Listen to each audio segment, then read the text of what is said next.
మనరాదు కొంచెముండుటెల్ల కొదువ కాదు కొండ అద్దమందు కొంచెమై ఉండదా విశ్వదాభిరామ వినురవేమ అర్ధవంతు సొమ్ము నాశింతుర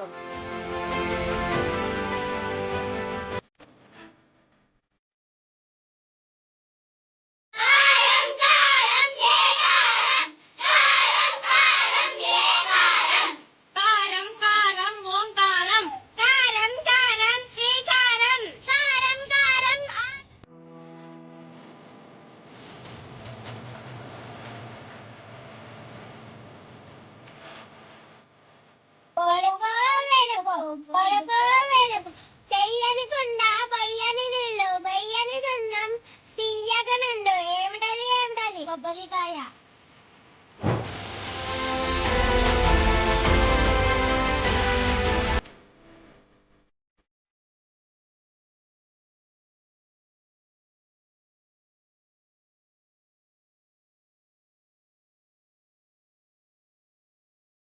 వంద జన